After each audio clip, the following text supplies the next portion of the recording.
al primer bloque de Ciudadano Promedio Informado. Temporada 2. Excelente. Muy bien, como siempre estamos yo, César Palacios y Felipe Centeno, una vez más acá para ser más promedio que nunca. ¿Estamos listos para qué, César?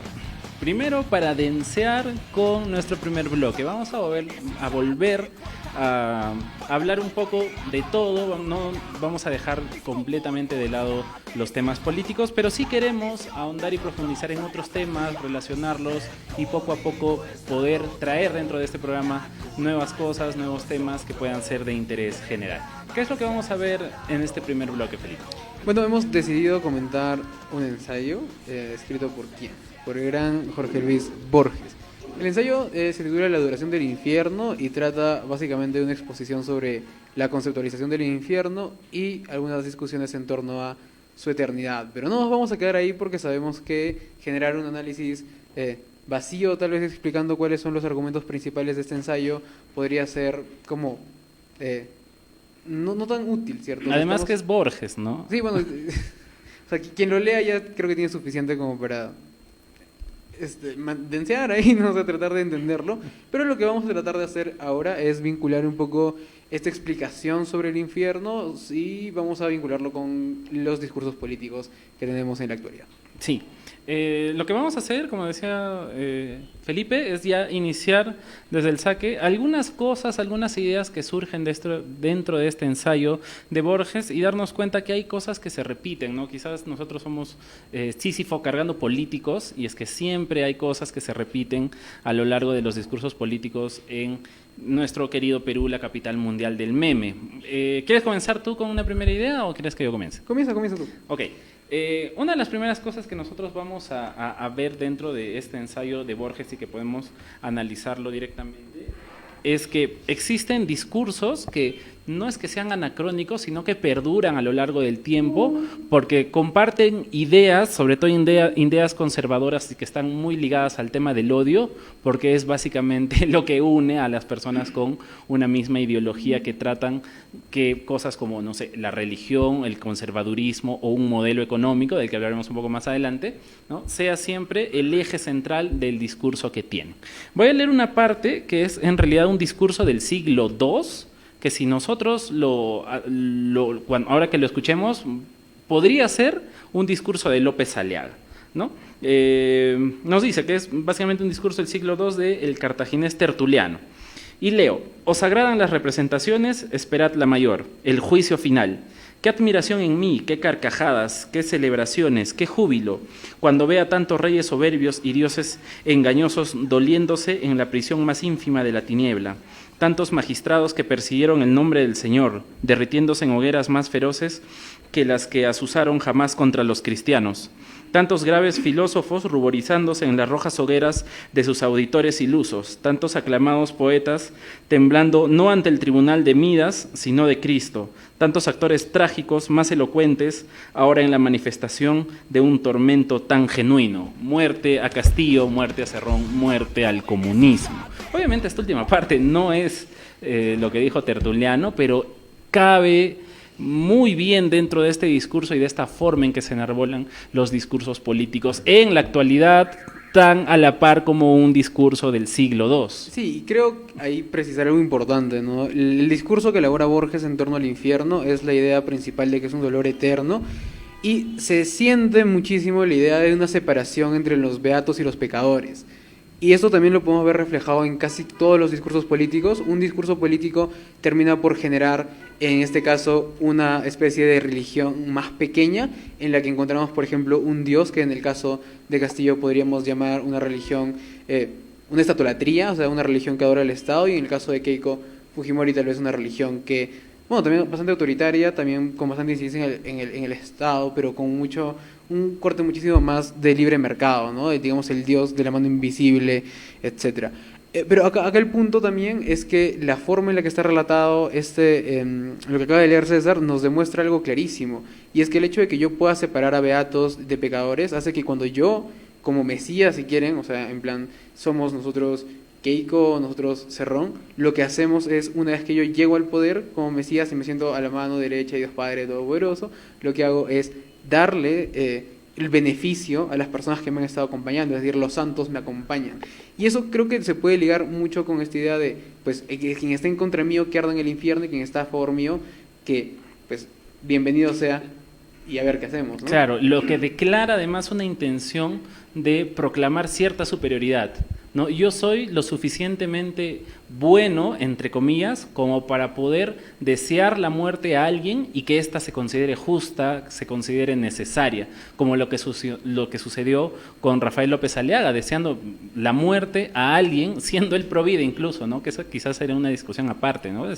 Esa contradicción dentro de la cabeza de López Aliaga, pero el discurso siempre proclama es nosotros somos los que tenemos la autoridad para hacer las cosas y esta autoridad es más allá de la capacidad, sino está en la cima de la moralidad.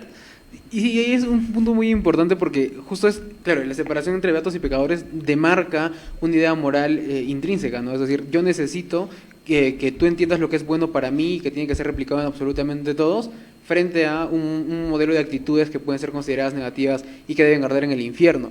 Y esto es propio de, yo diría, ambos discursos, porque son discursos totalitarios, discursos que en algún momento han controlado la prensa, o sea, han salido noticias en torno a cómo es que Cerrón controla la prensa, cómo es que Keiko Fujimori, y su papá sobre todo, ha controlado la prensa. Entonces, hablamos de que las actitudes premiadas son actitudes que están a favor de nuestro modelo, y ese modelo suele ser ligado a cuestiones como la corrupción, ¿cierto? Y entonces ahí entendemos que hay actitudes que normalmente podríamos considerar negativas, pero que dentro de esta mini religión política se han llegado a considerar positivas, y eso es como nefasto porque se replica nuevamente, ¿no? Y es por eso que es un discurso de nunca acabar, que podemos verlo desde el siglo II tal vez, o incluso antes, ¿no? Porque la idea de infierno es anterior a, si se quiere, el cristianismo. Incluso dentro del mismo relato lo dice Borges, ¿no? No sé si la idea de el infierno pertenece a la religión católica, a toda religión, o pertenece a la religión natural o a la religión revelada, pero entendemos que es una idea potente por esta separación entre beatos y pecadores.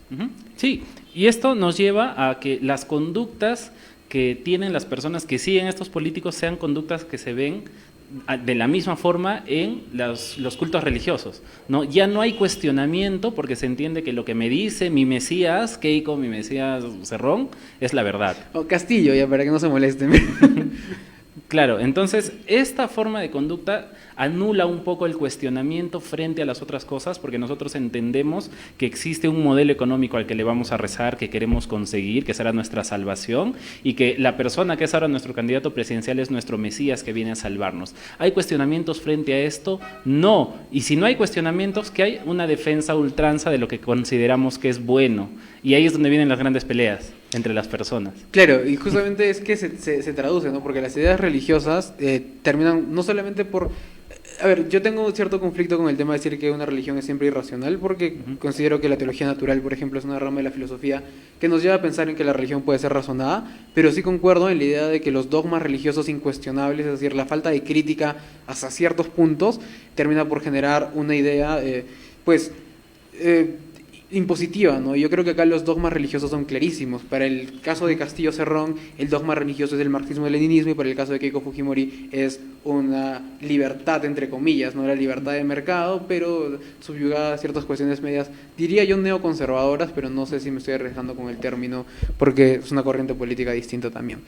En fin, o sea, lo que podemos concluir hasta el momento es que, según el relato de Borges, entendemos el infierno como un simbolismo entre el bien y el mal, entre beatos y pecadores, y que se replica en cuestiones religiosas, particularmente en los discursos actuales que tenemos en la política peruana. ¿Algo más que añadir, César? Sí, quizás para terminar un poco este tema simbólico, y en el ensayo de Borges también vemos que lo que nos genera miedo en realidad del infierno no es el sufrimiento que nos puede provocar el fuego y la oscuridad, sino la eternidad a la que estaríamos sometidos si es que fuéramos al infierno, ¿no? Entonces esto, si lo comparamos un poco con los discursos políticos, es que ambos candidatos lo que están tratando de enarbolar es un no cambio o un cambio total. Y el miedo ante esto es el no retorno de este cambio o el no salir del modelo que ahora nosotros entendemos que genera tanta desigualdad, ¿no? Entonces eso entra dentro del discurso, dentro de la parte simbólica en que nosotros tenemos miedo a cambiar o miedo a no cambiar, que nos lleva una vez más a discutir entre nosotros por candidatos que seguramente no nos conocen y a los cuales no les importamos nada, ¿no? Sí, y eso está increíblemente ligado con el tema de la eternidad directamente, ¿no? Nosotros creemos que la idea, por ejemplo, de democracia democracia que se gesta después de que el dictador Fujimori termina por salir del poder, es una idea que nos ha durado más o menos 20 años, ¿no? Pero antes de eso teníamos golpes de Estado tras golpes de Estado. La historia del Perú es una recopilación constante de golpes de Estado. No sabemos si esto es un círculo de no retorno, no sabemos si es que realmente vamos a llegar a superar estas imágenes fuertes, tal vez por la relación que tienen con el infierno, pero bastante ciertas. Creo que el consejo principal sería pensar en el Perú desde la forma más racional posible y tratar de quitarnos cualquier tipo de sesgo, cuestionar dogmas y comenzar a tener un voto más crítico. Creo que con eso podemos cerrar esta primera parte y volvemos con un segundo momento en el que vamos a generar una entrevista a Brenda Santamaría de Hablando Claro.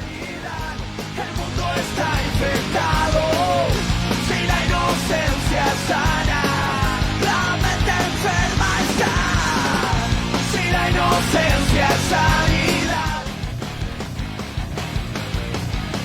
Bienvenidos al segundo bloque de Ciudadano Promedio Informado.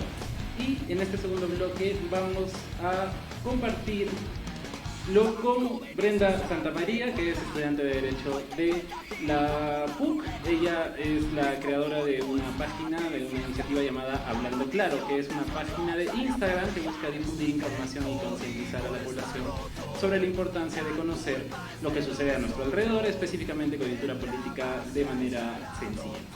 Brenda. Hola a todos y todas. Bueno, agradecida con ustedes por la invitación y preparadísima para iniciar la conversación.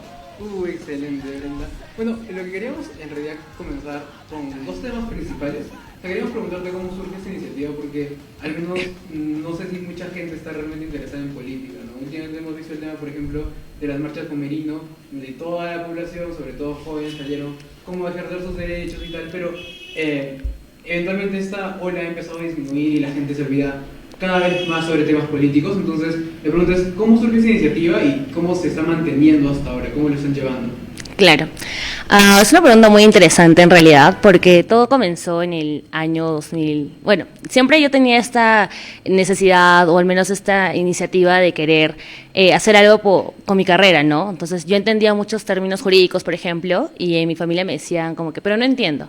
O ¿qué están hablando en televisión, no? Porque desde que entré a la universidad pasaron muchas cosas en política, ¿no? O sea, vacancia, indulto político, y la gente decía, ¿pero qué es la Corte Internacional de Derechos Humanos? ¿Pero cómo puede anular un indulto? Pero eso. Entonces yo trataba de preguntar a mis profesores y entendía y quería explicarlo. Pero ya durante la pandemia esto fue mucho más grande.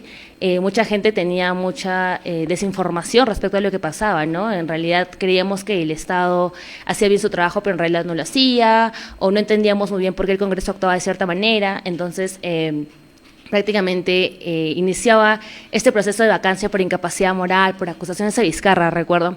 Y mi papá me decía, pero ¿por qué no me explicas bien? ¿Por qué no publicas en internet para explicar a mí? Yo lo comparto y explico a mis amigos, porque yo y mis amigos no entendemos, ¿no?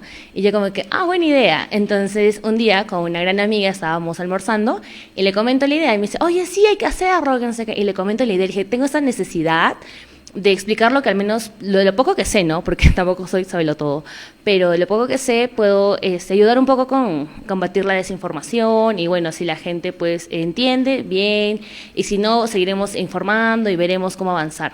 Y bueno, esta amiga muy amablemente me dijo, sí, hay que hacerlo. Ese mismo día creamos el nombre de la página, ese mismo día creamos el fin y el objetivo de esta página, ¿no? Que básicamente es lo que se comentó en inicio, ¿no? Informar, ayudar a entender las palabras tan complejas, este lenguaje, digamos, político, jurídico que manejan en los medios de comunicación o incluso también los mismos políticos, ¿no? En nuestro país. Entonces, me gustó mucho la idea. Iniciamos hablando sobre qué pasaría si vacaban a Vizcarra y comentábamos mucho sobre por qué es un proceso tan malo en ese momento, ¿no?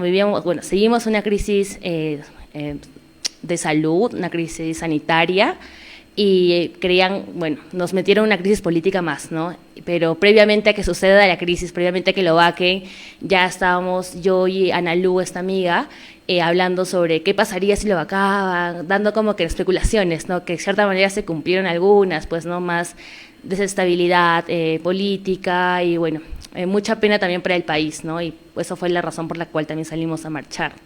Y eso respondiendo a la primera parte de la pregunta, ¿no? ¿Cómo nace este proyecto? Y bueno, ¿cómo mantenemos en realidad ese interés de la gente? Es porque creo que Perú, como muchas veces he escuchado, es un país que siempre da mucho que hablar políticamente, ¿no? E incluso pasan tantas cosas que es como que parece que inimaginable que sucede en Perú, pero sucede. Y eso es como que no creo que pase. Bueno, en Perú sucede de todo, entonces siempre pasa algo. En realidad, creo que desde que tengo uso de razón han pasado cosas muy problemáticas y cuestionables en Perú.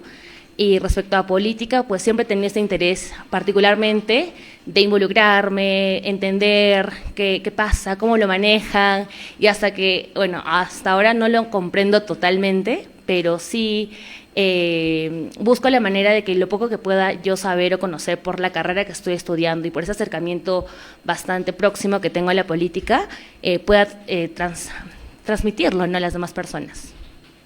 Sí, muy bien. Dentro de la página de Instagram, bueno, de su Instagram de Hablando Claro, se ven que hay varios temas que se abordan, ¿no? El tema del sector social, el sector económico, sector institucional, en este caso de las últimas elecciones, ¿no? Entiendo que no eres solamente tú la que está haciendo esta iniciativa de Hablando Claro, sino que son varias personas. ¿Cómo abordan ustedes estos diferentes temas, teniendo en cuenta que tú estudias Derecho? Imagino que hay otro grupo de gente que los apoya, o no, o hacen todo el trabajo ustedes.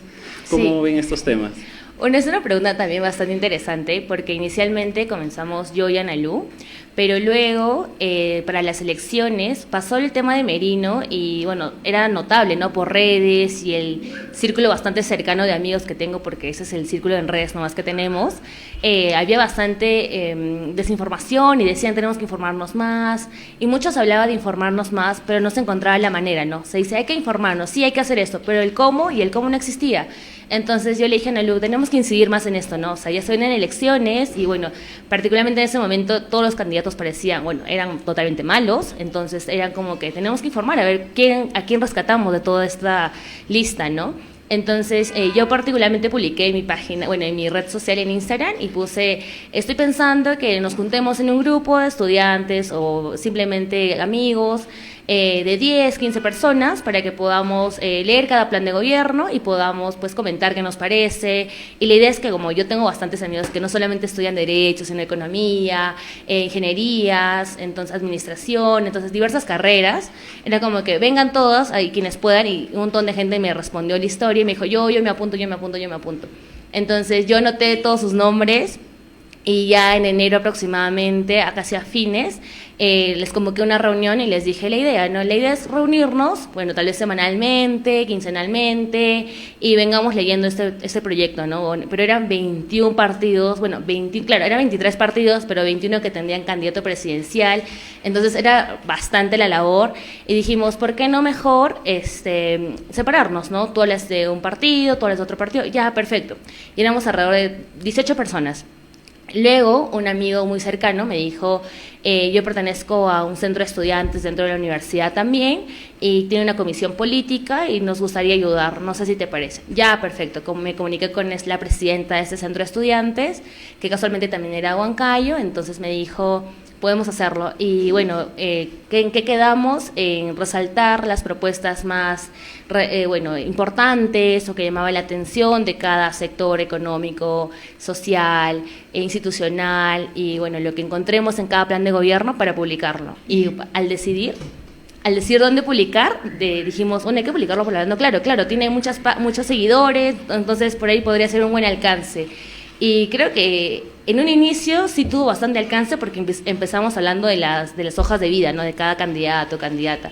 Y ya luego como que veías temas que, por ejemplo, nuevamente, ¿no?, ese tema de palabras claves que no se entendía, como por ejemplo lucha contra la corrupción, institucionalizar el sector salud, que no sé qué, que no sé cuánto, entonces no se entendía y dejaba de tener el alcance que quisiéramos que hubiera tenido, ¿no? Sí, justo ahí quería incidir un poco, Bren. O sea, la cuestión es la siguiente, ¿no? Yo entiendo esta idea de generar un contenido que no sea, digamos, academicista, porque me parece esta idea inicial que planteas en torno a cómo es que hay palabras que no se entienden, términos jurídicos, términos técnicos, cómo es que termina, digamos, esto ingresando a Instagram, que es algo en lo que queremos incidir, ¿no? Porque es un poco yo he encontrado contenido político, por ejemplo, en Facebook, Reddit puede ser, pero en Instagram recién últimamente he entrado ingresando ese contenido, ese tipo de contenido, y en TikTok como todavía, ¿no? O sea, hay gente que lo está haciendo, pero Sí. ahí están como luchándolo un poco. Entonces, Instagram, o sea, ¿por qué la elección de esa página? ¿Por qué en particular Instagram? Bueno, la verdad es que es una red social la cual yo manejo mucho, me gusta mucho, interactúo mucho ahí y también seguía otras páginas feministas, españolas, argentinas, que hacían ese tipo de contenido, ¿no? O sea, hablaban de, por ejemplo, la primera ola feminista, la segunda ola. Entonces, yo leía, yo me informaba y también visualmente llamaba mucho la atención, ¿no? Y en Facebook yo sentía que, claro, puede tener otro tipo de alcance, ¿no? Pero ¿por qué iniciar por Instagram? Y aparte yo conocí a un montón de gente que también tenía este tipo de páginas como por ejemplo, esas creadoras argentinas, ¿no? Que una de ellas es una amiga mía que hacía pues sus publicaciones feministas, entonces a mí me encantó y le dije como que ayúdame a rebotarlo y así fue, ¿no? De hecho generó mucho más alcance cuando ocurrió el tema de la vacancia y marchamos por una semana y bueno, en ese momento era como que todo el mundo se entere que está pasando, entonces era mucho más fácil rebotarlo por Instagram porque toda la gente utiliza Instagram y particularmente para mí es una red social que influye más que Facebook, bueno, tal vez no tanto como TikTok, pero más que Facebook sí. Que es un tema de generación también, ¿no? Creo que Facebook ha sido ya en los últimos tiempos relegado un poco a personas un poco más mayores, personas que están entrando en este mundo de las Y le va a redes pasar a digitales. Instagram, ¿no? Porque, o sea, TikTok también está ahí. creciendo, sí. Seguramente. Pero ¿ustedes han determinado como algún tipo de público objetivo para esto, por usar Instagram? ¿O expandirían, por ejemplo, hablando claro, a Facebook para llegar a más personas, a TikTok para llegar a personas diferentes que no usan Instagram? Claro, sí, bueno, iniciamos con Instagram porque era, digamos, la red social de más alcance que teníamos a la mano, pero cuando iniciamos con el tema de las elecciones y la publicación de propuestas, pues nos fuimos a Facebook, ¿no? Porque estas, digamos, elecciones ya no solamente era para estudiantes o contemporáneos, ¿no? Sino era para toda la población. Entonces, ahí también era el tema de, papá, ¿no? ¿Por qué no publicas en Facebook y yo lo comparto con mis amigos? Ah, papá, ya está publicado, perfecto. Y así generábamos más alcance y así también fue como nos animamos a hacer 2 debates para el Congreso, de candidatos y candidatas para el Congreso, para que podamos también generar ese interés, ¿no? Que en realidad la información creo que a estas alturas con la tecnología está mucho más cercana a ciudadano o ciudadana, entonces solamente es cuestión de generar buen contenido. Sí, claro, o sea, el tema de los debates multirregión me parece bastante importante, porque cuando nosotros empezamos también a hacer este podcast en el que hablábamos un poco de política y tal, nos dimos cuenta que la mayor cantidad de información, o sea, si bien existe, está muy concentrada en capital. O sea, tú ves noticias y una de las 10 que sacan es una noticia de algún otro lugar, ¿no? Vi que hicieron un debate multirregión con gente de Junín, Arequipa y La Libertad y Lima. Entonces, la cuestión es la siguiente, ¿no? ¿Ustedes también buscan ese enfoque? ¿Tienen la idea de generar contenido más regional que de capital o algo por el estilo? Sí, por supuesto. Creo que iniciamos tocando temas centrales, como por ejemplo el Poder Ejecutivo y la vacancia y todo esto, ¿no? Pero poco a poco queríamos, sobre todo con el tema de las elecciones y los candidatos y candidatas al Congreso, queríamos expandirnos más, ¿no? Y bueno, como soy de Junín, Ana Lu también es de Junín, entonces dijimos, hay que hacer un debate multirregión, perfecto, ¿qué regiones tenemos? Y en este grupo que teníamos de estudiantes, bueno, colaboradores, voluntarios, voluntarias, que nos ayudaban a publicar las propuestas de cada candidato o candidata, había gente de Arequipa, de Chiclayo, de Trujillo, entonces como que de Piura, de Tacna, entonces hay que descentralizarlo. Perfecto, entonces nos juntamos también con otro grupo de estudiantes que también tienen su otra página que hacían estas entrevistas a candidatos, pero de Lima y Arequipa. Entonces dijimos, bueno, hay que ver la manera de generar más personas que lleguen de otras regiones, ¿no? Y así fue como decidimos, ya hay que invitar a tal persona de tal lugar, tal persona de tal lugar, y bueno, queríamos hacer como que con 8 regiones, pero también por temas justamente de generar buen contenido, dijimos, hay que empezar con un debate de 4 personas, que digamos es un número considerable, y bueno, considerar siempre Lima, porque bueno, pues Lima, y más regiones que también, digamos, sobresalen, ¿no? Como Huancayo, bueno, Junín, Arequipa y La Libertad, ¿no? Entonces iniciamos con esto y ya después de ese debate, como nos fue tan bien, dijimos, hay que hacer un debate solamente de candidatos y candidatas que van por la región Junín. Y esto lo hice con una idea bien, pero bien fuerte, porque durante las marchas de noviembre yo encontré un montón de gente con sus carteles que decía, bueno, los 5 nombres de los congresistas que estaban por Junín, que habían votado a favor de la vacancia Y en realidad que eso para mí me dolió mucho porque en realidad si ellos hubieran escuchado nuestra voz, nuestro sentir, jamás hubieran hecho eso, ¿no? Entonces yo no quería que eso vuelva a suceder. Entonces yo quería que las personas que vayan a entrar al Congreso sean personas que al menos hayamos tenido la oportunidad de conocerlos. Porque claro, es muy fácil que ellos hagan su propia publicidad, su propaganda, ¿no?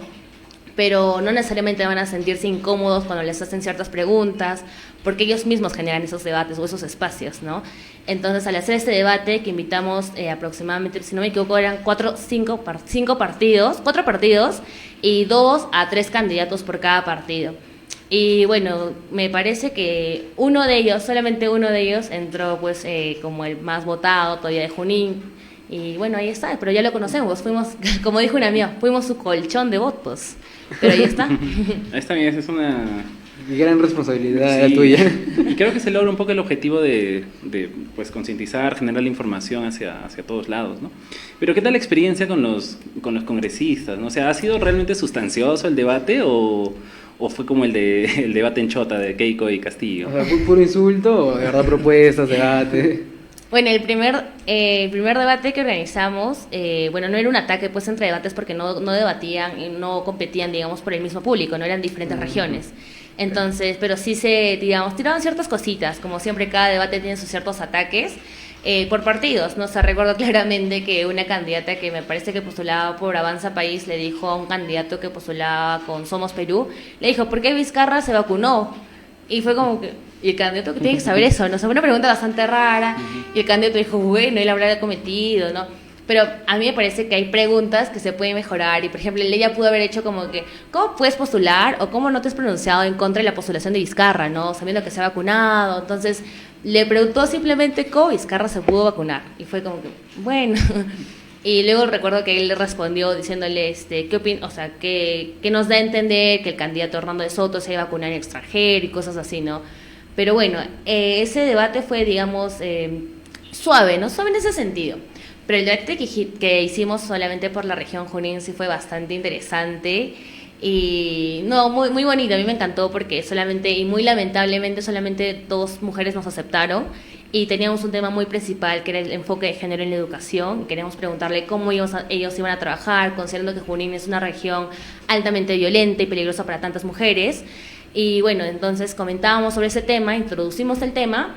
Y bueno, hay candidatos que pues son conservadores y decían como que no, es que la mujer los provoca, es que hay familias, que no sé qué esto, que las Mismo mujeres... Cipriani, ¿no? Sí. O sea, en realidad triste, ¿no? Triste. Y lamentablemente yo como moderadora no podía decir como que, ¿qué le pasa, no? O sea, señor, cálmese. O le apagaba el micro porque no estábamos en vivo, o sea, no estábamos en el mismo lugar. Pero una candidata que hasta ahora quedó marcada, le dijo, es una vergüenza que en estas alturas se piense de esta manera, y me gustó en realidad por el chat que teníamos paralelamente al debate, todos como que, oye, ¿qué le pasa a este candidato que se calle, que se vaya el internet? Y cuando habló esta candidata y le respondió, fue como que, gracias, ¿no? Y dijimos su nombre fuertemente porque en realidad fue muy bueno. Y bueno, también le preguntamos a muchos candidatos, o sea, también fueron candidatos de Perú Libre y le preguntamos bastante por Cerrón, bastante por la corrupción, bastante por todos los candidatos que estaban mandando, ¿no? Y bueno, más allá de explicar por qué estaban metidos en corrupción, hablaban pues que era una persecución política, entonces ya he dejado ciertas cositas que desear, ¿no? Todos son perseguidos políticos, ¿no? Sí. O sea, nuestros 2 candidatos presidenciales son ambos perseguidos políticos, han sido sentenciados no por corrupción, sino por la corrupción, etcétera, ¿no? Y esta parte está editada porque mientras no grabábamos surgió una pregunta muy interesante, y es que ¿cómo y cuán difícil fue contactar a los candidatos de acá de la región o en general? Sí, esa pregunta tiene un encuadre bonito en realidad. O sea, si nosotros como personas promedio quisiéramos contactar con un candidato para preguntarle algo porque no sabemos algo, porque no sabemos por qué proyecto de ley está votando, o para decirle, no deberiste haber votado por la vacancia, no vota por algo que tenga más sentido. ¿Cuál es ese proceso? ¿Cómo contactaron con candidatos? Porque, claro, a ver, entendemos que en televisión puede ser como... Ya, o sea, tú vas a una entrevista y lo que sea, pero para alguien que tiene, por ejemplo, una página de Instagram que recién está creciendo, gente promedio, digamos. Claro, es bien complicado en realidad, y la misma pregunta me hice como cuando surgió la necesidad de hacerse debate, ¿no? Fue como, ¿cómo nos contactamos? Bueno, Huancayo es pequeño, y bueno, el papá de mi papá, el amigo de mi papá, el amigo de mi tío, no sé qué, conoce a tal candidato, o al jefe de campaña de tal candidato, bueno, hay que empezar por ahí. Pero particularmente sabía que Huancayo era pequeño, pero no tan pequeño, y el punto de que digamos, era mucho más sencillo contactar por Facebook, ¿no? Entonces nos dividimos con todo este grupo de organización para el debate y dijimos, a ver, tú contactas al partido Perú Libre, tú al Partido Morado, tú a Juntos por el Perú, tú a Acción Popular y así, ¿no? Tú Avanza País y veíamos a partidos. Perfecto, ya. Entonces, lo primero que yo hice fue escribir a la página de Facebook la página de Facebook que tenían por la candidatura y también a la página personal, ¿no? A su perfil. Y no recibí respuestas por muchos días.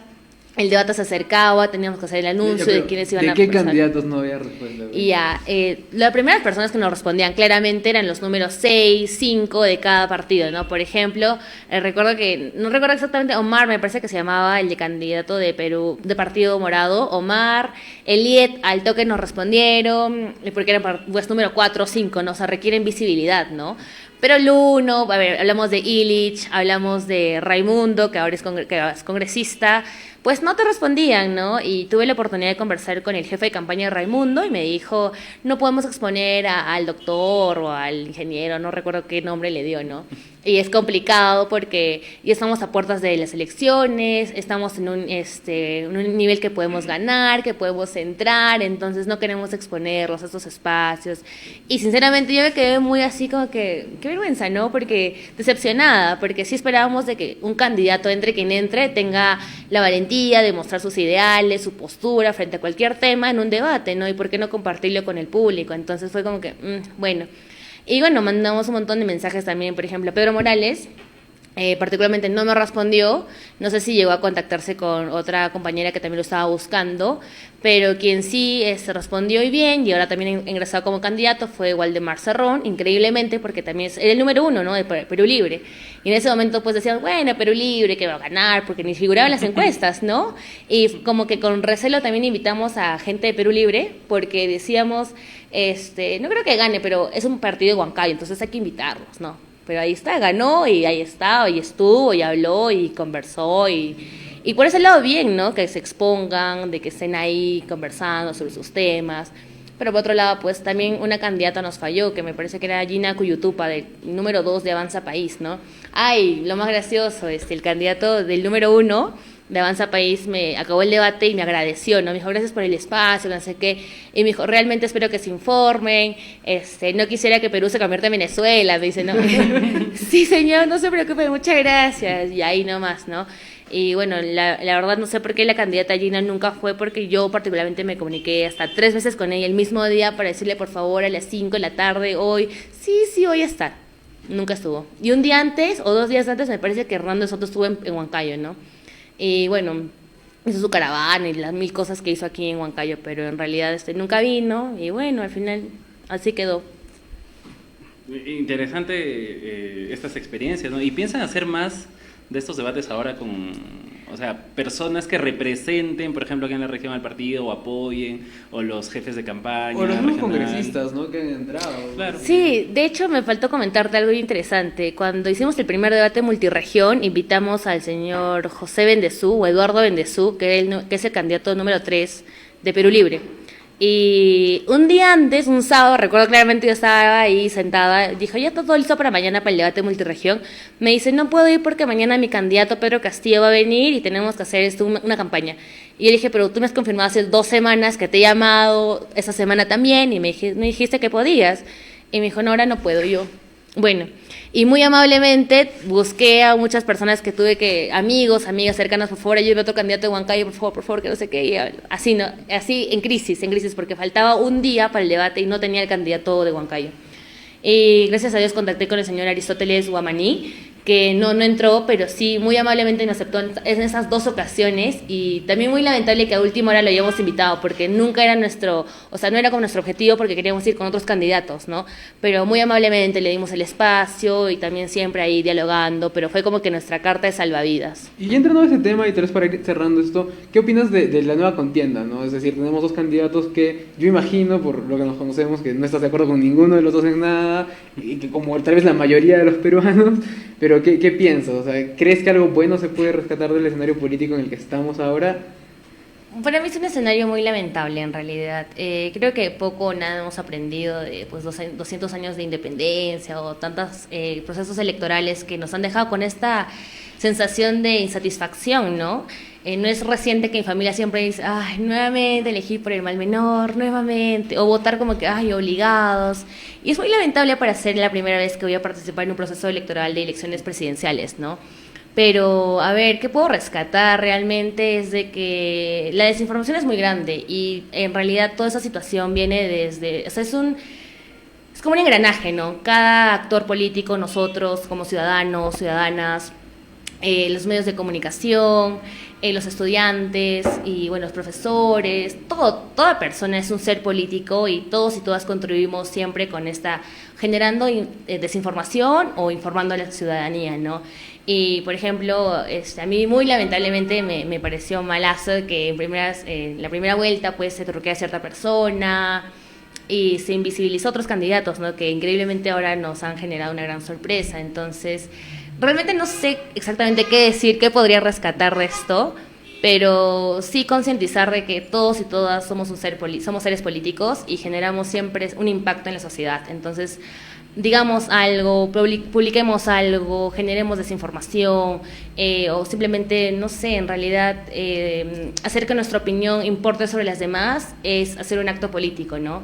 Y en realidad estamos favoreciendo o estamos ocultando o estamos desfavoreciendo a otro candidato, otra candidata. Y bueno, eso, ¿no? En realidad es muy lamentable, pero habrá que elegir nuevamente por el mal menor, ¿no? Bueno, ese mal menor, tan menor no es, ¿no? No, en realidad no. Que elegir el infierno al que vamos a vivir los próximos 5 años, más o menos. Pues sí. Sí. Sí, bien, creo que ya para concluir un poco, sería bueno que quizás tú misma puedas invitar a seguir a tu página de Instagram, comentarnos un poco la importancia de pues, involucrarse en temas políticos, y tienes ahí la cámara para poderte hacer ahí la promoción. Bueno, muchas gracias nuevamente por la invitación a ustedes y a todos y todas que nos están viendo. Y bueno, simplemente invitarlos a que sigan la página en Instagram y también estamos en Facebook como hablando.claro, AA. Y nada, siempre están informándonos. Ahora por la segunda vuelta vamos a sacar ciertas reuniones y entrevistas con personas o analistas políticos que puedan darnos ciertos panoramas, ¿no? De lo que se viene eventualmente entre uno u otra persona. Y nada, muchas gracias. Excelente, entonces muchas gracias Brenda por estar con nosotros. Vamos a dejar igual los links en la descripción para que los puedan seguir. Esperemos que se informen y que elijan sabiamente por qué Vladimir votar, si por Vladimir Cerrón o por Vladimir Montesinos. En fin, con eso podemos cerrar este maravilloso programa del día martes. Y no se olviden que somos ciudadanos promedios informados y